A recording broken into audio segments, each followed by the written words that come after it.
Biden is facing new accusations of inappropriate behavior. Joe has a habit of doing things right out in the open. And while everyone is focusing on this rather touchy subject, some of his earlier deeds are not getting as much attention. Last year, in an interview, Joe bragged about getting Ukraine's general prosecutor fired. He says he was standing up to corruption.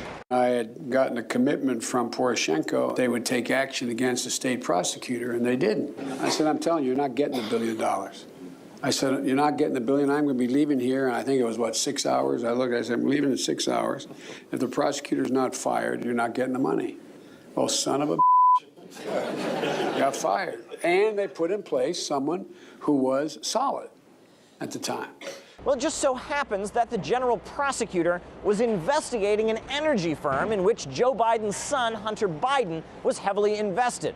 Burisma Holdings is an energy corporation in Ukraine, and Hunter Biden, the son of the former vice president, has made a rather handsome profit from it, especially in the aftermath of the 2014 events in Ukraine, in which pro-EU forces took power. That prosecutor was looking into 3 different instances of foul play from Hunter's cash cow. However, all it took was a phone call from Papa Joe, and that prosecutor was out.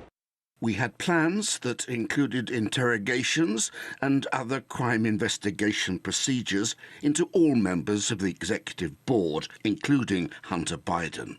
Members of the board obtained funds as well as another US-based legal entity, Rosemont Seneca Partners, LLC, for consulting services. One might argue that perhaps Joe Biden had no idea about his son's financial interests. They say he's the vice president. Perhaps he was too busy running the country to pay attention to his son's finances. However, if he watched any American media, he couldn't have missed it.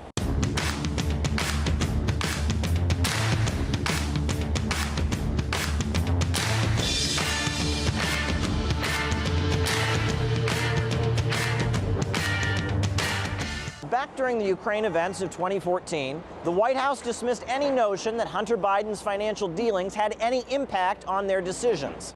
I'm wondering if the State Department has any concerns or any thoughts about the Vice President's son joining the board of directors of this Ukrainian gas company. No, he's a private citizen. So, as reels and reels of video show that Joe Biden has some pretty strange proclivities, and more women come forward saying they do not appreciate his affection, at this point it's pretty clear that Joe has some even stranger skeletons in his closet that he would like to keep buried.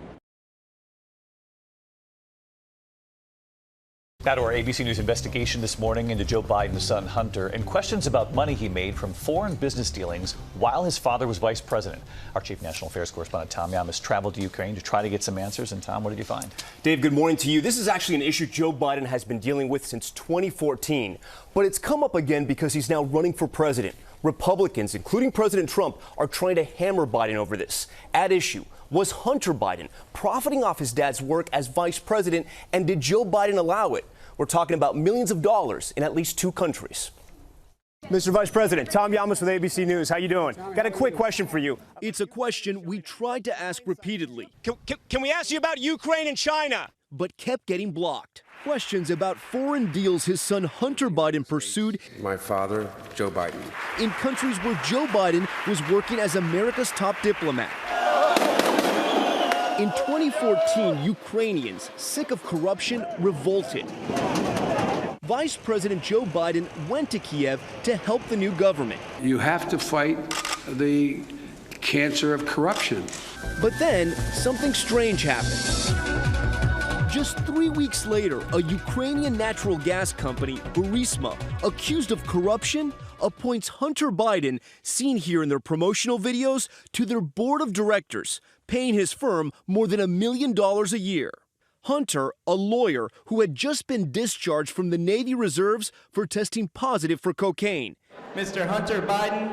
He had served on other boards, but had no known experience in Ukraine or natural gas.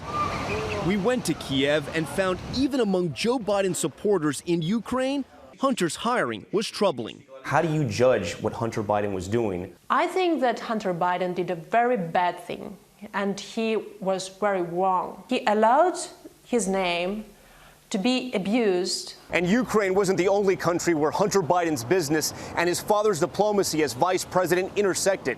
It also happened in China. This video shows Chinese diplomats greeting Vice President Biden as he arrived in Beijing in December of 2013. Right by his side, his son Hunter. Less than 2 weeks later, Hunter's firm had new business, creating an investment fund in China involving the government-controlled Bank of China. With reports, they hope to raise $1.5 billion. Hunter still plays a role in the fund. His lawyer says his stake is worth about $500,000. Both Hunter and his lawyers say he never discussed any of his overseas work with his father. But even a critic of the current president and his children's business dealings says this. He should have encouraged his son to not take these positions. Biden's campaign team told us that the vice president acted at all times in a manner consistent with well-established executive branch ethics standards. One person who did not want to talk about it, Joe Biden. Mr. Vice President, what's your take on that? Was there a conflict of interest there? Was there a clear conflict of interest? Now, in response to our questions, the Biden campaign, for the first time, is announcing if he's elected, he will invoke a new ethics policy on his first day in office that would empower White House lawyers to monitor for any types of conflicts of interest. Now, Hunter Biden did not want to comment on camera. He says he was brought into Burisma, that Ukrainian company that was facing the corruption charges, to help with its transparency and corporate responsibility. So far, no charges have been brought against Burisma so far. But these questions aren't going to go away. So in the meantime, is he still on the board for that company in Ukraine? It's a good question, David. So the same month Joe Biden announces he's going to run for president, Hunter Biden tells us his term on the board expired. He says in the current political climate, he's decided not to renew. All right. Tom Yamas investigating this morning. Thanks, Tom.